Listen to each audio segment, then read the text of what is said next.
For over 60 years, a tragic discovery out in the Arizona desert haunted a small town and completely stumped investigators.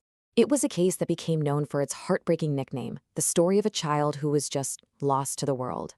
But this is also a story about how modern science and a whole lot of compassion can finally bring answers. So let's dive into how this 62-year-old mystery was finally solved. Little Miss Nobody.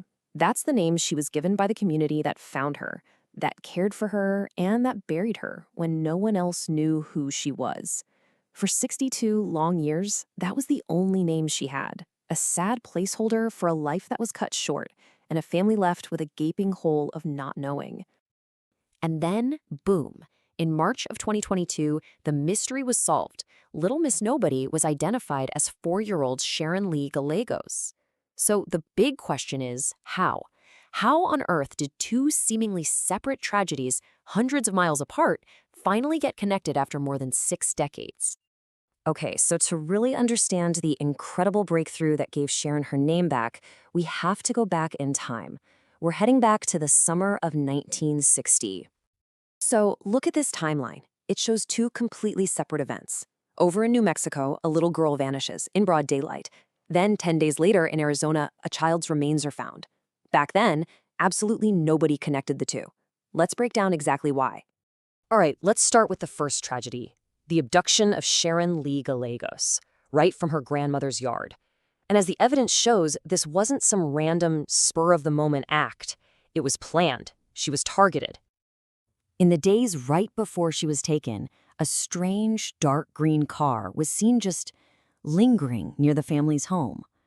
A woman actually got out of the car and started asking neighbors some very specific, very weird questions. Did they have a little girl? What was their money situation like? Even little Sharon got scared.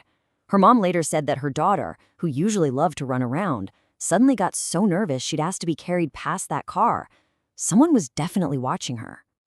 And then, around 3 o'clock in the afternoon on July 21st, it happened. Sharon was playing with her cousins when that couple in the green car pulled up.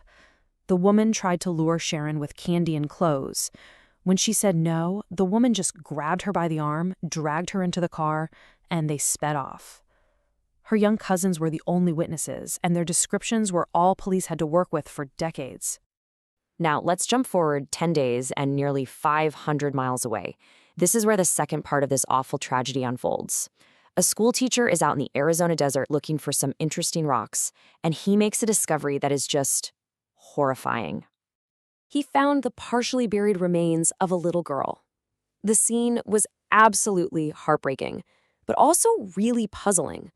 The child was wearing a checkered blouse and shorts, but on her feet were adult flip-flops that had been crudely cut down to fit her.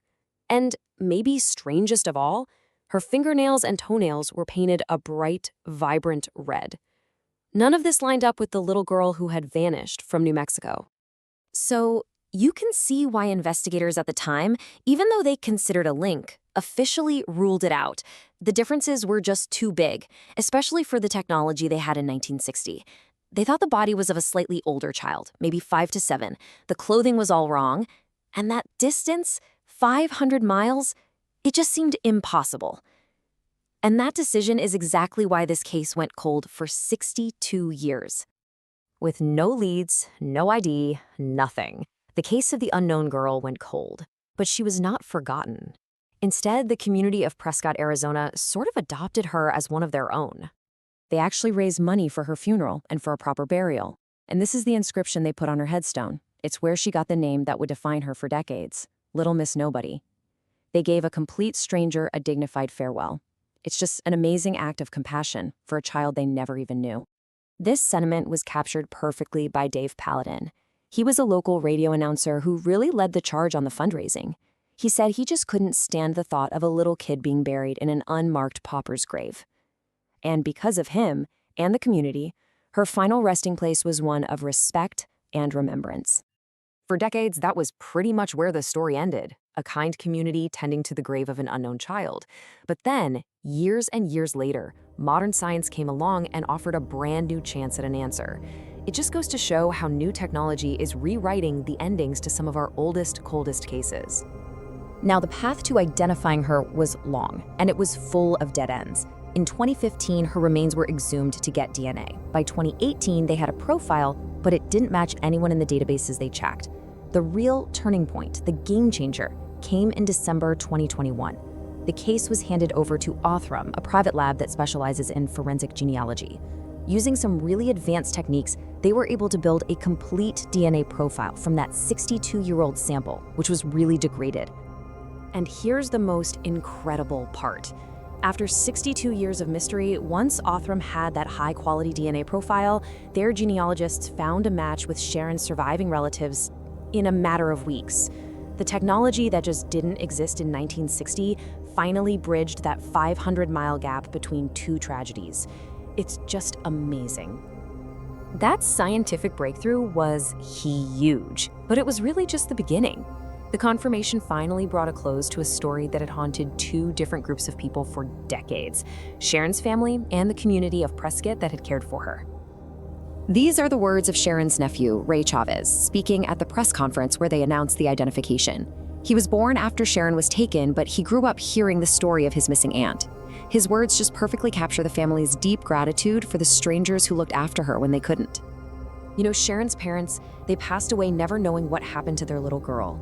But her identification finally brought some long-awaited answers and a measure of peace to her surviving siblings and their kids.